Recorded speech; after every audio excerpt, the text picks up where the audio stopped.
سے ایک رکن کے حوالے سے گفتگو کی گئی۔ قرآن مجید اور احادیث مبارکہ کی روشنی میں فرضیت زکوٰۃ، اہمیت زکوٰۃ، زکوٰۃ کے نصاب اور اس کی ادائیگی کا آسان طریقہ پچھلے جمعہ مبارکہ میں اللہ رب العزت نے شہادت کے بعد ہر صاحب ایمان پر سب سے بڑا فریضہ اور سب سے بڑی ذمہ داری اقامت صلاۃ کی رکھی ہے، اور اسلام کے بنیادی 5 ارکان میں سے عملی اعتبار سے شہادت توحید و رسالت کے بعد سب سے بڑی ذمہ داری، سب سے بڑا فریضہ ادائیگی نماز، اقامت صلاۃ کا ہے۔ اپنے مقررہ وقت پر 5 وقت کی نماز ادا کرنا اور اقامت صلاۃ کے بعد عملی ترتیب کے اعتبار سے زکوٰۃ کا درجہ ہے،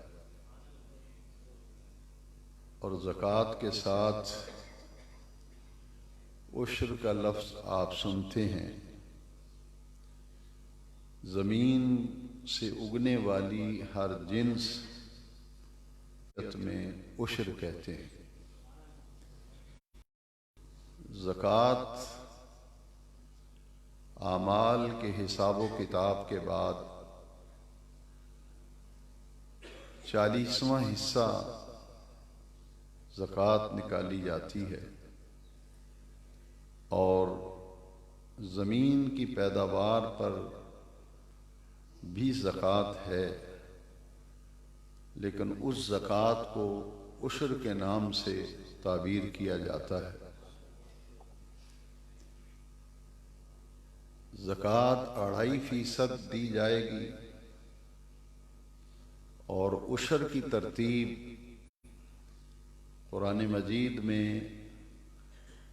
زکوٰۃ کے ساتھ عشر کا بھی ذکر آیا کہ اے ایمان والو، ہم نے جو تمہیں رزق دیا ہے اس پاکیزہ رزق میں سے ہمارے راستے میں خرچ کرو، اور زمین میں سے جو تمہیں پیداوار حاصل ہو اس میں سے بھی ہمارے راستے میں خرچ کیا کرو۔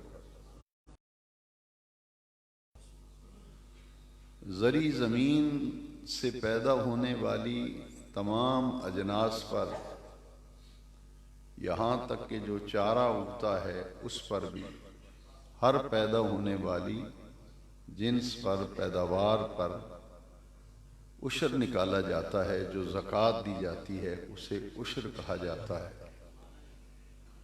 اور اس میں شرعی اعتبار سے 2 تقسیم کی گئی کہ حضور نبی کریم صلی اللہ علیہ وسلم کی ظاہری حیات مقدسہ میں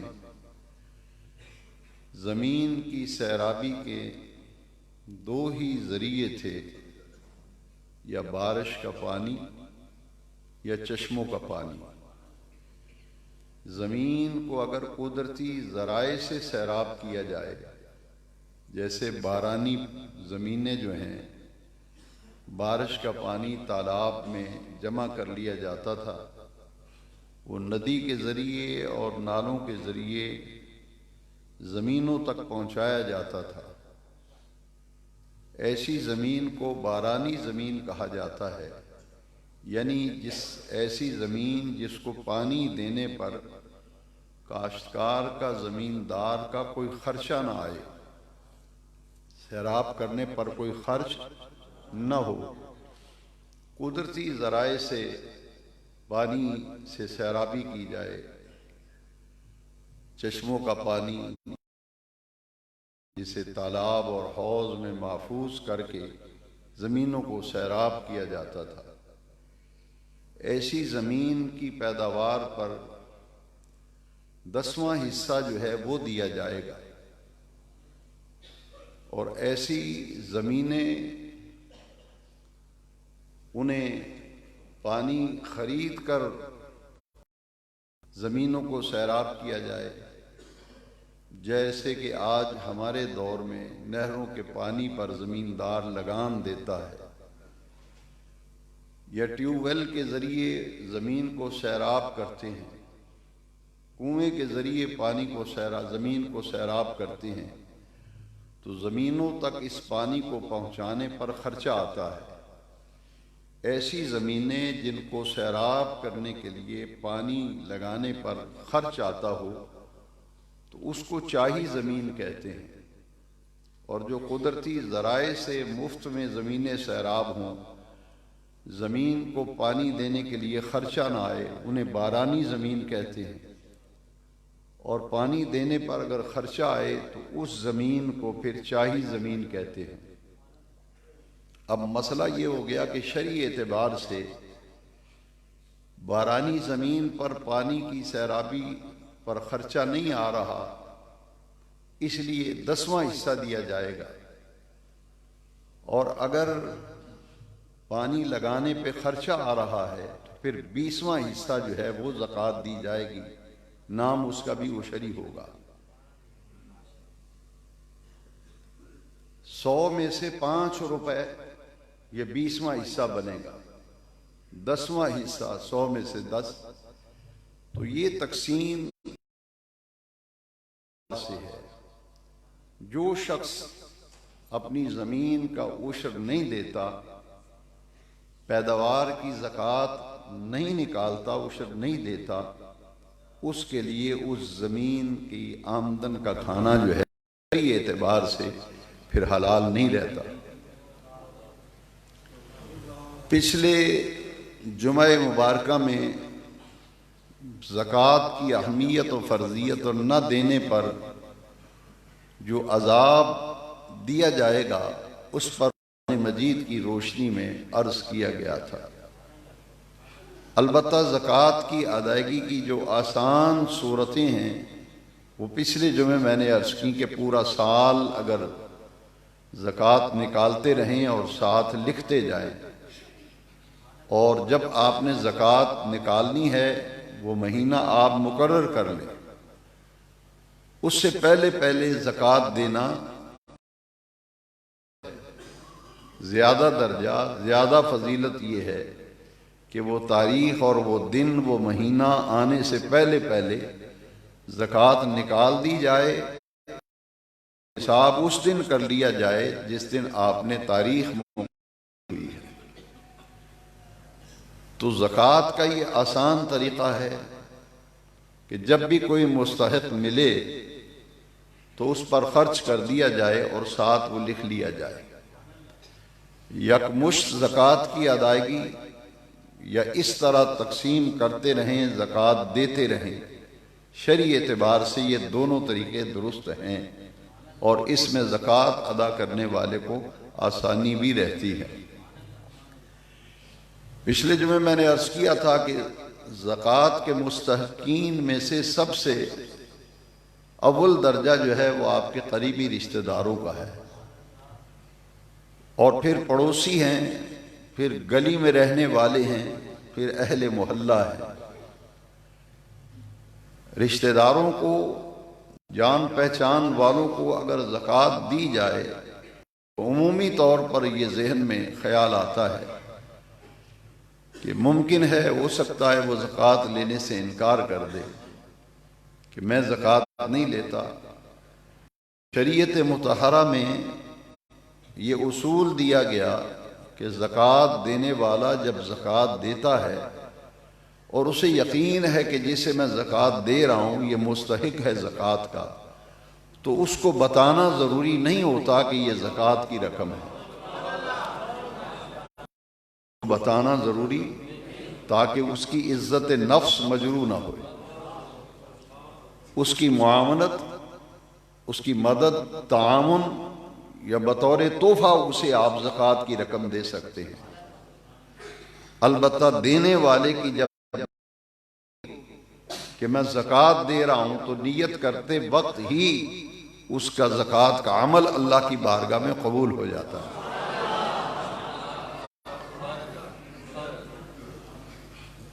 زکوٰۃ کی ادائیگی کے جو اسلام میں قرینے اور آداب سکھائے گئے، ان میں سے پہلا قرینہ اور پہلا ادب یہ ہے، زکوٰۃ کا مہینہ جو نکالنے کا آپ نے از خود مقرر کیا ہے۔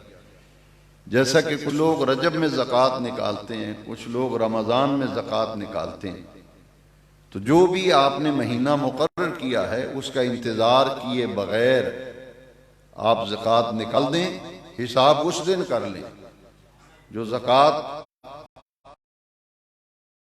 دے دیجئے، ورنہ حساب کر لیجئے کہ کتنی زکوٰۃ دی گئی۔ اگر کسی شخص کی زکوٰۃ بالفرض 1000 کہ اس نے حساب کتاب کیا 1000 روپیہ زکوٰۃ بنتی ہے، تو دوسرا ادب یہ ہے کہ نیکی میں آگے بڑھنے کے جذبے سے پھر 1100-1200 روپیہ زکوٰۃ دے دے، کچھ نہ کچھ اس رقم کے اندر اضافہ کر لے۔ اور پچھلے جمعے میں نے عرض کیا تھا کہ زکوٰۃ تو ہے فرض، اس کی اہمیت کا اس سے زیادہ کیا اندازہ لگایا جا سکتا ہے۔ قائم کیا گیا، سیدنا ابوبکر صدیق نے دور خلافت میں سب سے زیادہ اہتمام حضور کے وصال کے بعد فتنہ انکار ختم نبوت اور فتنہ انکار زکوٰۃ، یہ 2 فتنے تھے بڑے، تیسرا فتنہ ارتداد کا تھا۔ ان تینوں پر حضرت سیدنا ابوبکر صدیق نے اپنے دور خلافت کے اندر پوری قوت کے ساتھ قابو پا لیا تھا۔ تو زکوٰۃ کے ساتھ صدقات و خیرات کا بھی جو نقطہ سمجھنے کی ضرورت ہے۔ زکوٰۃ تو ہے فرض، اور باقی اللہ کی راہ میں خرچ کرنا، خیرات کرنا، یہ مستحبات میں سے ہے۔ اس کا درجہ اس قدر زیادہ ہے کہ قرآن مجید میں اللہ تبارک و تعالی نے اس کی بار بار ترغیب دی، اور کم و بیش 82 سے 84 مقامات پر اللہ تبارک و تعالی نے اپنے دیے ہوئے مال میں سے خرچ کرنے کی ترغیب ارشاد فرمائی۔ تمہاری زمین کی پیداوار میں تمہارا حصہ ہے، تمہاری کمائی میں اللہ تبارک و تعالی نے حصہ رکھا ہے، اور جن لوگوں کا حصہ ہے وہ آج قسم کے لوگ ہیں، جس کا ذکر پچھلی جمعہ مبارکہ میں تفصیل کے ساتھ کر چکا ہوں۔ اور اس ضمن میں جو حدیث شریف کے 2 پہلو ہیں، وہ خاص طور پر آج کے جمعے میں عرض کروں گا کہ آپ ڈاکٹر یا طبیب سے علاج کراتے ہیں، علاج، بیماری کا علاج کرانا یہ حضور کی سنت ہے، لیکن اس بات پر توجہ رکھیے کہ شفا دینے والا اللہ تبارک و تعالی ہے۔ جب بندہ اللہ کی بارگاہ میں صدقہ پیش کرتا، حضور کی جو حدیث شریف ہے کہ اپنے بیماروں کا علاج، اپنے مریضوں کا علاج صدقے اور خیرات سے کیا کرو، حدیث شریف ہے اپنے مریضوں بیماروں کا علاج صدقے اور خیرات سے کیا کرو۔ ڈاکٹر اور طبیب کے پاس جانے سے پہلے، علاج شروع کرنے سے پہلے صدقہ دو، خیرات کرو اس مریض کی طرف سے، کہ جب بیمار اور مریض کی طرف سے صدقہ دیا جائے اور اس کے بعد علاج شروع کیا جائے تو رب ذوالجلال اس علاج کے اندر اور ان ادویات کے اندر پھر اللہ تبارک و تعالی شفا رکھ دیتا ہے۔ اپنے بیماروں کا علاج صدقے سے کرو۔ اور پھر حدیث میں آتا ہے کہ آسمانی اور زمینی آفات و بلیات انسان کی طرف بڑھتی رہتی ہیں، لہذا آفات و بلیات کی روک اللہ کا ذکر ہے، اور آفات و بلیات کی روک جو ہے وہ صدقہ و خیرات ہے. الصدقۃ ترد البلا، صدقہ دینے سے بلائیں ٹلتی ہیں، آفات ٹلتی ہیں، مصیبتیں اور دکھ جو ہیں وہ دور ہوتے ہیں. یہ صدقہ و خیرات کی ترغیب، یہ زکوٰۃ سے الگ معاملہ ہے. اور پھر نبی کریم صلی اللہ تعالی علیہ وبارک وسلم صحابہ کرام کو اللہ کے راستے میں مال خرچ کرنے کی ترغیب دیا کرتے. پہلا ادب یہ ہے کہ وقت سے پہلے زکوٰۃ دینا افضل ہے، اور دوسرا کہ زکوٰۃ دیتے وقت جتنی زکوٰۃ بنے اس سے کچھ زائد رقم ساتھ ملا کر خیرات کرنا. اور تیسرا ادب یہ ہے زکوٰۃ دینے کا کہ جب زکوٰۃ دی جائے تو اس طریقے سے دی جائے، اللہ کے راستے میں خرچ کیا جائے تو اس طرح سے خرچ کیا جائے کہ دائیں ہاتھ سے بندہ خرچ کرے تو بائیں ہاتھ کو بھی خبر نہ ہو. تیسرا ادب ہے انفاق فی سبیل اللہ، اللہ کے راستے میں خرچ کرنا. یہ نماز اور روزہ اللہ تبارک و تعالیٰ کو اس کی کوئی ضرورت و حاجت نہیں. ہماری نمازیں، ہمارے روزے، اس کی ہمیں حاجت و ضرورت ہے، ورنہ اللہ تبارک و تعالیٰ تو بے نیاز ہے. یہ نماز، یہ روزہ، یہ اعمال صالح ہم اس لیے کرتے ہیں کہ ہمارا رب ہم پر راضی ہو جائے. اپنے رب کی رضا کے لیے ہم یہ عمل کرتے ہیں، ورنہ اللہ تبارک و تعالیٰ کو ان اعمال کی نہ حاجت ہے نہ ضرورت ہے. یہ تو ہماری حاجت ہے، ہماری ضرورت ہے. مقام بندگی پر پہنچنا ہے، اپنے رب کی رضا کو حاصل کرنا ہے. حضرت سیدنا ابوبکر صدیق رضی اللہ تعالیٰ عنہ نے جو اللہ کے راستے میں مال خرچ کیا تھا، پچھلے جمعے میں اس پر تفصیل سے تو عرض نہیں کر سکا. آیت کریمہ میں نے عرض کی تھی کہ زکوٰۃ و صدقات نبی کریم علیہ السلام کی بارگاہ میں صحابہ پیش کرتے تھے. حضور ان سے زکوٰۃ وصول فرماتے، صدقات و خیرات وصول فرماتے، اور اس وصول شدہ زکوٰۃ اور صدقے خیرات کو آقا کریم صلی اللہ علیہ وسلم مستحقین میں تقسیم فرماتے تھے. اور اس کے لیے باقاعدہ عمال مقرر تھے، کلیکٹر جنہیں آپ کہتے ہیں. زکوٰۃ کلیکٹ کرنے کے لیے عمال مقرر تھے. وہ قارندے جو تھے وہ زکوٰۃ وصول کرنے کے لیے جاتے تھے، اور ان کو یہ سختی کے ساتھ تاکید تھی کہ جو زکوٰۃ وصول کرنے جائے اگر اس کو ذاتی کوئی نذرانہ یا ہدیہ پیش کرے تو اس کو قبول کرنے سے حضور نے منع فرمایا کہ اگر آپ کسی کو زکوٰۃ وصول کرنے والے کو زکوٰۃ دیتے ہیں کہ یہ تو زکوٰۃ کی رقم ہے اور یہ آپ کا نذرانہ ہے، آپ کا تحفہ ہے.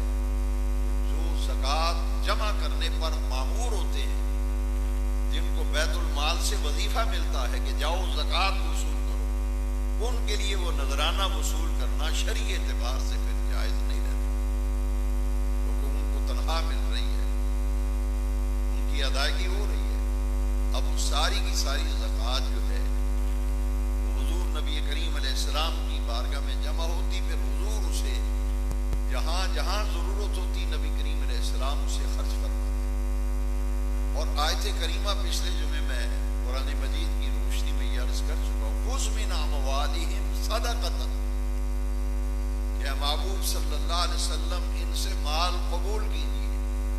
یہ زکوٰۃ، یہ صدقہ اور خیرات جو لا رہے ہیں، خذ من اموالہم، ان سے زکوٰۃ بھی وصول کیجیے، صدقات و خیرات بھی وصول کیجیے.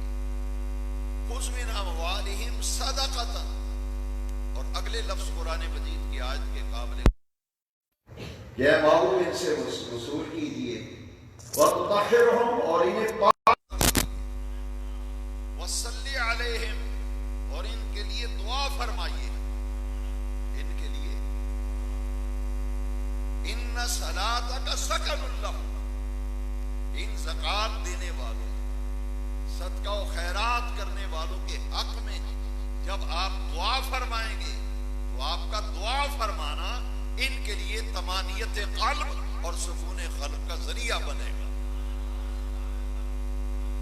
خذ من اموالہم صدقۃ تطہرہم وتزکیہم بہا، ان کو پاک کر دیجئے، صاف ستھرا کر دیجئے۔ زکوٰۃ اور صدقہ خیرات کرنے سے انسان کا ظاہر بھی پاک اور صاف ہوتا ہے، اس کا مال بھی، اس کی روزی بھی پاک ہوتی ہے۔ لہذا زکوٰۃ دینا اور صدقہ و خیرات کرنا ایسا عمل ہے جس میں بندے کے معاملات بھی صاف ہوتے رہتے ہیں، اس کا رزق اور روزی اور مال بھی پاک ہوتا رہتا ہے۔ اور پھر حضور کا ان کے لیے دعا فرمانا۔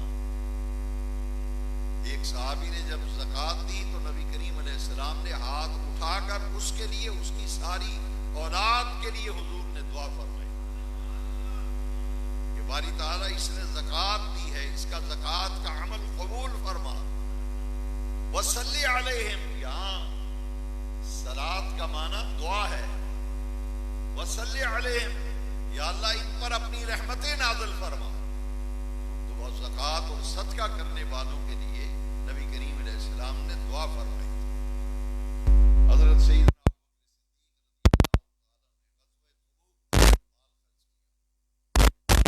بلال کو خرید کر آزاد کیا تھا، بڑی بھاری رقم دے کر خریدا تھا حضرت بلال کو اور پھر آزاد کیا تھا۔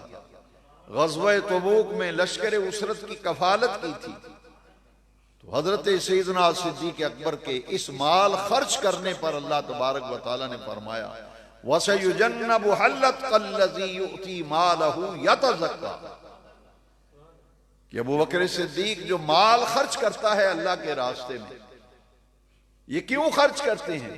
اللہ کریم نے فرمایا ابو بکر کی دو نیتیں ہیں، دو مرادیں ہیں، دو غرض ہیں۔ ایک یہ کہ میرا مال پاک ہو جائے، میرا رب مجھ سے راضی ہو جائے، لہذا جب بھی اللہ کے راستے میں مال خرچ کیا جائے تو نیت کا قبلہ درست کر لینا چاہیے۔ ایک نیت یہ کہ میرا رب کریم مجھ پہ راضی ہو جائے کہ اس کا دیا ہوا مال اس کی کے راستے میں خرچ کر رہا ہوں، اور دوسری یہ نیت ہو کہ میں اپنے رب کریم کو راضی کرنے کے لیے، اپنی رب کریم کی رضا اور خوشنودی کے لیے اس کا دیا ہوا مال اسی کے راستے میں خرچ کر رہا ہوں۔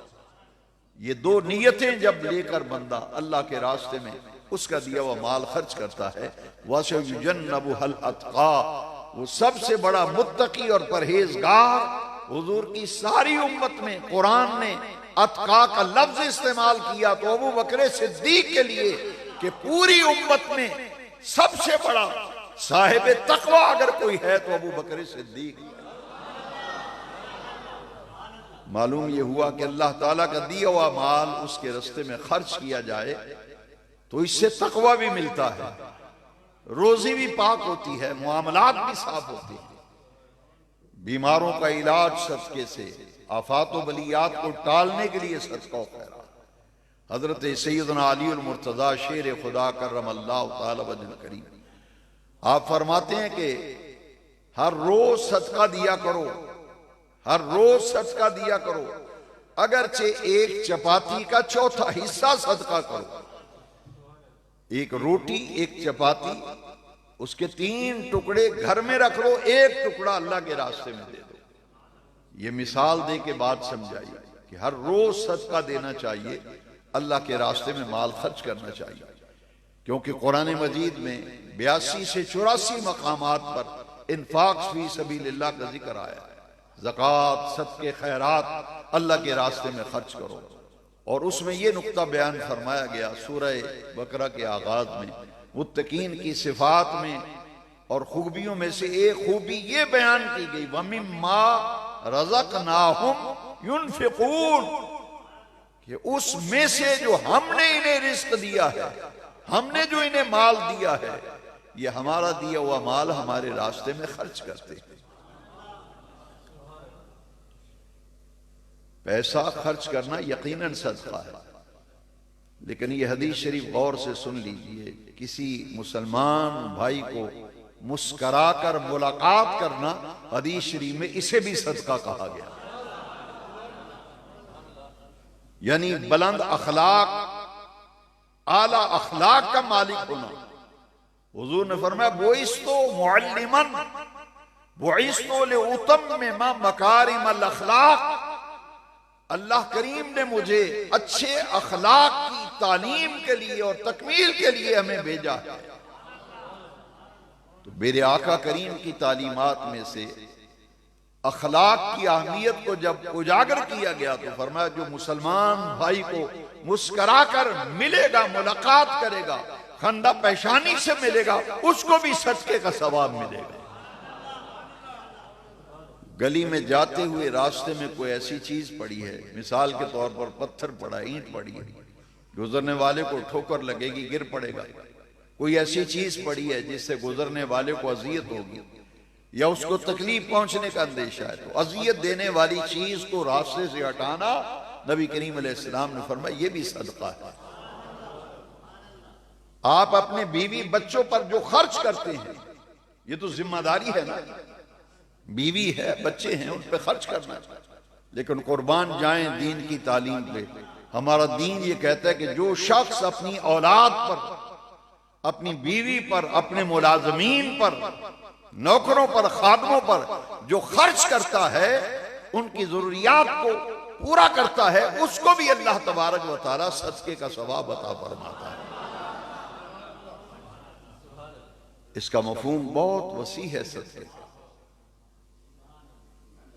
حضرت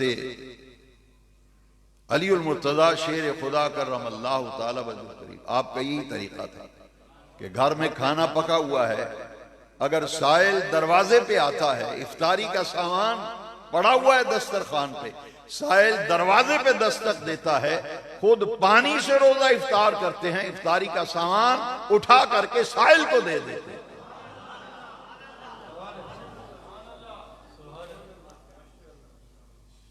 اور میں نے پچھلے جمعے اشارہ یہی صرف کیا تھا، وقت کی قلت کے باعث، کمی کے باعث پوری وضاحت نہ ہو سکی۔ وہ یہ معاملہ ہے کہ صدقے اور خیرات کی اصل روح جو ہے، ادائیگی زکوٰۃ، صدقات و خیرات، اس کی روح سمجھ لیجیے۔ اصل لاجک کیا ہے، منطق کیا ہے کہ ضرورت مند کی ضرورت کو پورا کرنا، ضرورت مند کی ضرورت کو پورا کرنا۔ اگر آپ کے پاس زکوٰۃ ہے تو زکوٰۃ سے ضرورت مند کی ضرورت کو پورا کرو۔ ایک آدمی آپ کے دروازے پہ آیا ہے کہ دوائی نہیں ہے، بچہ بیمار ہے، دوائی لینی، آپ کہیں پرسوں آنا، پرسوں آنا۔ اب پرسوں کا آنا اس کی ضرورت کو پورا نہیں کرے گا، اس کو تو اب ضرورت ہے، آپ کہتے پرسوں آ جائیں۔ کچھ نہ کچھ شریعت مطہرہ یہ کہتے ہیں جس قدر ممکن ہو سکو، جو ممکن ہے اور آپ مدد کر سکتے ہیں، اس کو خالی نہ لوٹاؤ، کچھ نہ کچھ دے کر بھیجو، کیونکہ اصل روح یہ ہے کہ ضرورت مند کی ضرورت کو پورا کرنا۔ کسی کو لباس کی ضرورت ہے تو اس کو لباس مہیا کرنا، کسی کو علاج معالجے کی ضرورت ہے، اس کی علاج کی ضرورتوں کی کفالت کرنا، کس کے گھر میں فاقہ کشی ہے، اس کے گھر کھانے پینے کی اشیاء پہنچانا۔ تو یہ روح تھی صدقہ و خیرات کی کہ اللہ کی مخلوق کی ضرورتوں کو پورا کرو۔ کبھی آپ نے غور کیا کہ جو اللہ کے راستے میں خرچ کرتا ہے، قرآن کہتا ہے من یقرض اللہ قرضا حسنا، کون ہے جو اللہ کو قرض حسنا دے؟ بھائی وہ تو بے نیاز ہے۔ من یقرض اللہ قرضا حسنا، کون ہے تم میں سے 29ویں پارے میں جو اللہ کو قرض حسنا دے؟ بے نیاز، تجھے قرض حسنا کی کیا ضرورت؟ حضور کی حدیث مفسرین نے نقل فرمائی، حضور نے فرمایا، نبی کریم علیہ السلام کی حدیث ہے کہ اللہ کی ساری مخلوق اللہ کا کنبہ ہے، اور جو اللہ کی مخلوق پر خرچ کرتا ہے اسے اللہ تعالیٰ نے فرمایا مجھے قرض دو۔ کون ہے جو مجھے قرض حسنا دے؟ میں اس کے قرض حسنا کو کئی گنا اضافہ کر کے واپس لوٹاؤں گا۔ اللہ پہ خرچ کرنا، اللہ کی مخلوق پہ خرچ کرنا، اسے انفاق فی سبیل اللہ کہا گیا کہ تو اللہ کی مخلوق پہ خرچ کر، یہ ایسے ہی ہے جیسے تو نے اللہ کو قرض دیا ہے۔ اور پھر فرمایا ہم تمہارا قرض جو ہے ایسے اچھے طریقے سے لوٹائیں گے کہ تیرا قرض کا عمل اور اس کی جزا قیامت کے دن تو اپنی آنکھوں سے دیکھ لے۔ یقین یعنی جو پیسہ اللہ کے راستے میں دے دیا بس آخرت میں وہی کام آئے گا، وہ آخرت میں وہی کام آئے گا۔ اس لیے صدقے و خیرات کی اہمیت کو نبی کریم صلی اللہ علیہ وسلم بار بار اجاگر فرمایا کرتے تھے۔ اور پھر قرآن مجید کے اندر صدقے اور خیرات کی جہاں جہاں ترغیب دی گئی اس سے یہی مراد ہے کہ اللہ کے راستے میں خرچ کرنا ایسے ہے جیسے اللہ میں خرچ کرنا، اللہ کو قرض دینا، میں یقرض اللہ قرضا حسنا، اور جو قرض حسنا دیتا ہے خرچ مخلوق پہ کر رہے ہو ڈائریکٹ اس کی جزا آپ کو اللہ دے گا۔ یہ تھا شریعت کا فلسفہ زکوٰۃ و صدقات و خیرات۔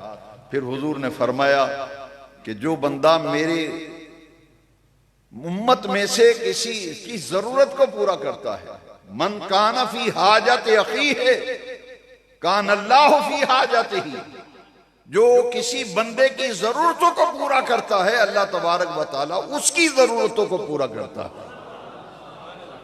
اس کی ضرورتوں کو پورا کرتا ہے۔ اللہ تبارک و تعالی زکوٰۃ و عشر صدقات و خیرات کا موضوع 2 جمعات میں مکمل ہوا۔